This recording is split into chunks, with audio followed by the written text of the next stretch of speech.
নমস্কাৰ, আপোনালোকক পুনৰবাৰ স্বাগতম জনাইছোঁ। লগতে ইংৰাজী নতুন বৰ্ষৰ শুভেচ্ছা জনাইছোঁ।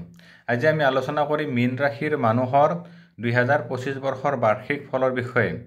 এই মীন ৰাশিৰ মানুহৰ 2025 চনটো কেনেদৰে পাৰ হ'ব, কি শুভ আছে কি অশুভ আছে, লগতে যদি কিবা অশুভ থাকে কি প্ৰতিকাৰ কৰিলে গোটেই বছৰ তেওঁলোকৰ শুভ হ'ব, সেই সময় আজি আমি আলোচনা কৰিম। মীন ৰাশি গ্ৰহৰ অধিপতি গ্ৰহ হৈছে দেৱগুৰু বৃহস্পতি। এই ৰাশিৰ মানুহৰ নামৰ আদি আখৰ হৈছে ড আৰু ছ আখৰ। মীন ৰাশিৰ মানুহ কেনেধৰণৰ হয়? সাধাৰণতে মীন ৰাশিৰ মানুহ হয় সাহিত্য সংগীত প্ৰিয়, জ্ঞানযুক্ত, কথকী, ভ্ৰমণশীল।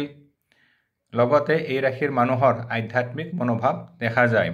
কিন্তু এই ৰাশিৰ মানুহৰ দুই ধৰণৰ মনোভাৱ হোৱা দেখা যায়। এই ৰাশিৰ মানুহে ভ্ৰমণ প্ৰিয় হয়, কথকী হয়, যান বাহন প্ৰিয়, লগতে আনক উপদেশ দি ভাল পায়। এই ৰাশিৰ মানুহ হয় শান্তিপ্ৰিয়, লগতে সমাজত মান সন্মান প্ৰতিষ্ঠা অতি সহজে লাভ কৰিবলৈ সক্ষম হয়। এই ৰাশিৰ মানুহৰ 2025 বৰ্ষত কেনেদৰে পাৰ হ'ব সেইসমূহ আমি আলোচনা কৰিম। অৰ্থাৎ বৰ্তমান 2025 বৰ্ষ আৰম্ভ হৈছে। এই বছৰ এই ৰাশিৰ মানুহৰ আৰম্ভণি সময়খিনি বিশেষভাৱে শুভ হ'ব। অৰ্থাৎ মে' মাহলৈকে এই ৰাশিৰ মানুহৰ ভাগ্যৰ বিশেষ পৰিৱৰ্তন দেখুৱাই সুস্বাস্থ্য, সুসন্মান, লগতে যান বাহন আদিৰ পৰা বিশেষ শুভফল লাভ হৈছে। যিসকল বিদ্যাৰ্থী আছে তেওঁলোকৰ বিদ্যাৰ ক্ষেত্ৰত বিশেষ শুভ হ'ব। লগতে নিজৰ ইচ্ছা অনুসৰি তেওঁলোকৰ ভাগ্যৰ শুভফল লাভৰ যোগ দেখুৱায়। কিন্তু মে' মাহৰ পিছৰ পৰা এই ৰাশিৰ মানুহৰ স্বাস্থ্য ভাগ্য ক্ষেত্ৰত কিছু বাধা দেখুৱায়। কাৰণ এই ৰাশিৰ মানুহৰ শনি ৰাশি চক্ৰত প্ৰৱেশ কৰিব। অৰ্থাৎ মীন ৰাশিত শনি গ্ৰহৰ অৱস্থান হ'ব, ৰাহু গ্ৰহ সলনি হ'ব, লগতে দেৱগুৰু বৃহস্পতিৰ স্থান সলনিৰ ফলত এই ৰাশিৰ মানুহৰ মে' মাহৰ পিছত ভাগ্যৰ কিছু পৰিৱৰ্তন দেখুৱায়। মে' মাহৰ পিছত এই ৰাশিৰ মানুহৰ ভাগ্য, কৰ্ম, অৰ্থ দিশত কিছু বাধা থাকিব। যিসকল তেওঁলোকৰ কাম আছিলে সেইবিলাক হয়তো অকণমান বাধা হ'ব বা পিছুৱাই যাব পাৰে, বা কৰ্ম ভাগ্যত কিছু এটা ক্ষতিৰ সম্ভাৱনা দেখুৱায়। কিন্তু এই ৰাশিৰ মানুহৰ নিজৰ ভাগ্যৰ চেষ্টাৰ বলত সেইসমূহ বাধা অতিক্ৰম কৰিবলৈ সক্ষম হ'ব। মে' মাহৰ পিছৰ পৰা এই ৰাশিৰ মানুহৰ বিশেষভাৱে ব্যৱসায় ক্ষেত্ৰত কিছু চাই চিতি চলা আগবাঢ়িব, বা নতুন কৰ্ম যদি আপোনাৰ ল'ব বিচাৰে সেই ক্ষেত্ৰত চাই চিতি আগবঢ়াটো উচিত।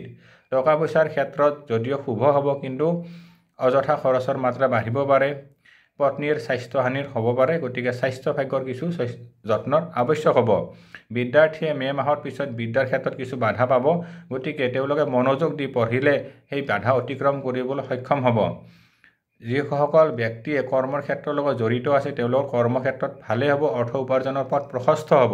কিন্তু মাজে সময়ে কিছু শাৰীৰিক অসুস্থতাই তেওঁলোকক জুৰুলা কৰিব পাৰে। গতিকে শৰীৰ স্বাস্থ্যৰ দিশত বিশেষ যত্নৰ আৱশ্যক হ'ব। মে' মাহৰ পিছত এই ৰাশিৰ মানুহে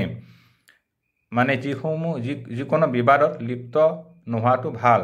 কাৰণ তেওঁলোকে বিবাদত লিপ্ত হ'লে কোৰ্ট কাছাৰী প্ৰব্লেমো আহিব পাৰে। যিসকল সমস্যা আহে শান্তিপূৰ্ণভাৱে সমাধান কৰাটো উচিত। খংটো কিছু কণ্ট্ৰল কৰিব। লগতে এই ৰাশিৰ মানুহে শুভ শান্তিৰ বাবে যদি শনি মন্দিৰত ধূপ চাকি জ্বলাই বিশেষ শুভ হ'ব, নাইবা হনুমান মন্দিৰত ধূপ চাকি জ্বলাই বজৰংবলীৰ যদি হনুমান চালিচা পাঠ কৰে বা হনুমানজীৰ 108 নাম স্মৰণ কৰে, তেতিয়াহ'লে তেওঁলোকৰ সকলো দোষ দূৰ হ'ব। মে' মাহৰ পিছত এই ৰাশিৰ মানুহে শিৱ মন্দিৰত ধূপ চাকি জ্বলাই ভগৱান শিৱক প্ৰাৰ্থনা কৰিলে সকলো গ্ৰহদোষ, সকলো বাধা বিপত্তিৰ পৰা মুক্ত হোৱাৰ সম্ভাৱনাটো দেখুৱায়।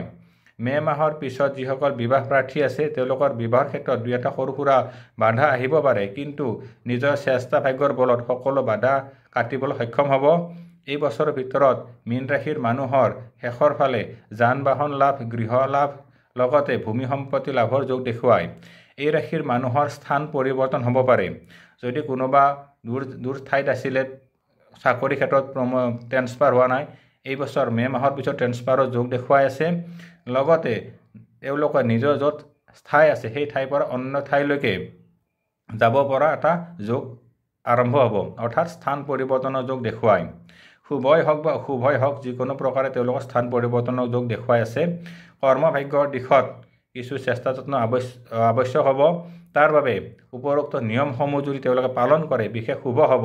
বৃহস্পতিবাৰলৈ যদি গাই গৰুক কেঁচা ফল, গুড় খুৱাব পাৰে তেওঁলোকৰ বিশেষ শুভ হ'ব। লগতে হালধীয়া আৰু বগা ৰং ধাৰণ কৰিলে মীন ৰাশিৰ মানুহৰ 2025 বৰ্ষটো খুব ভালদৰে পাৰ হ'ব। এই ৰাশিৰ মানুহৰ পিতৃ মাতৃৰ হঠাৎ স্বাস্থ্যহানি হ'ব পাৰে, গতিকে স্বাস্থ্যৰ ক্ষেত্ৰত কিছু যত্নৰ আৱশ্যক হ'ব। নতুন কৰ্মলাভৰ যোগ দেখুৱাই আছে। যিসকল ব্যক্তিয়ে শিক্ষকতা কৰি আছে, ওকালতি কৰি আছে, নাইবা ৰাজনীতি বা বিজ্ঞানৰ লগত জড়িত আছে, এই বছৰটো তেওঁলোকৰ বাবে বিশেষ শুভফল লাভ আছে। শিক্ষাৰ্থীসকলে চেষ্টা কৰিলে তেওঁলোকৰ বিদ্যাৰ ক্ষেত্ৰত শুভফল লাভ হ'ব। যিসকল ব্যক্তিয়ে চাকৰিৰ কাৰণে চেষ্টা কৰি আছে, 2025 বৰ্ষত তেওঁলোকৰ চাকৰিৰ শুভযোগ দেখুৱায়, বা চাকৰি যদি সলনি কৰিব বিচাৰে 2025 বৰ্ষত অকণমান চেষ্টা কৰিলে তেওঁলোকে নিজৰ মনোবাঞ্ছিত ফল লাভ কৰিবলৈ সক্ষম হ'ব। এই ৰাশিৰ মানুহৰ 2025 বৰ্ষৰ ভিতৰত তীৰ্থস্থান ভ্ৰমণৰ লগতে তেওঁলোকে বিভিন্ন ঠাই ভ্ৰমণৰ এটা যোগ আৰম্ভ হ'ব। এই ৰাশিৰ মানুহে 2025 বৰ্ষত তেওঁলোকৰ যিসকল শিক্ষা বিভাগ নাইবা যিসকল লিখক বৃত্তিৰ লগত জড়িত আছে, তেওঁলোকে লিখা মেলাত ভাল হ'ব, নিজৰ কিতাপ পুথি পাব্লিছ কৰিবলৈ সক্ষম হ'ব। লগতে ৰাজনীতিৰ লগত জড়িত ব্যক্তিৰ খুব ভাল ফলাফল দেখুৱায়। কিন্তু মাজে সময়ে ভৰিৰ বিষ, আঁঠুৰ বিষ আৰু চৰ্দি কফৰ প্ৰৱণতা থাকে, গতিকে স্বাস্থ্যৰ কিছু যত্নৰ আৱশ্যক হ'ব। মনটো স্থিৰ কৰি কৰ্মক্ষেত্ৰত আগবাঢ়িলে বিশেষ শুভ হ'ব। কাৰণ যেতিয়া শনি গ্ৰহ মীন ৰাশিত প্ৰৱেশ কৰিব, এই ৰাশিৰ মানুহৰ নিজৰ এলাহ ভাৱ এটা দেখুৱায়। গতিকে এই এলাহ ভাৱ ত্যাগ কৰিলে তেওঁলোকে সকলো সমস্যা সমাধান কৰিবলৈ সক্ষম হ'ব। নিয়মিত ৰূপত স্বাস্থ্যৰ যত্ন ল'ব, ভগৱানক প্ৰাৰ্থনা কৰক, তেতিয়াহ'লে নিশ্চয় মংগল হ'ব। সদায় সূৰ্য প্ৰণাম কৰিব, আৰু সম্ভৱ হ'লে এই ৰাশিৰ মানুহে যদি প্ৰতি বৃহস্পতিবাৰে বিষ্ণু মন্দিৰত ধূপ চাকি জ্বলাই ভগৱান বিষ্ণুক প্ৰাৰ্থনা কৰে, তেতিয়াও সকলো সমস্যা সমাধান হ'ব। অৰ্থাৎ আমি যদি চাব যাওঁ 2025 বৰ্ষত মীন ৰাশিৰ মানুহৰ শুভ আৰু অশুভ মিশ্ৰিত ফলেৰে পাৰ হ'ব। কিন্তু তেওঁলোকে যদি হালধীয়া বগা ৰং ধাৰণ কৰে, লগতে সদায় সূৰ্য প্ৰণাম কৰে আৰু উপৰোক্ত নিয়মসমূহ পালন কৰে, তেতিয়াহ'লে তেওঁলোকৰ নিশ্চয় শুভ ফল লাভ হ'ব। আজিলৈ ইমানেই। পৰৱৰ্তী সময়ত পুনৰ লগ পাম। ধন্যবাদ। ওম নমঃ শিৱায়।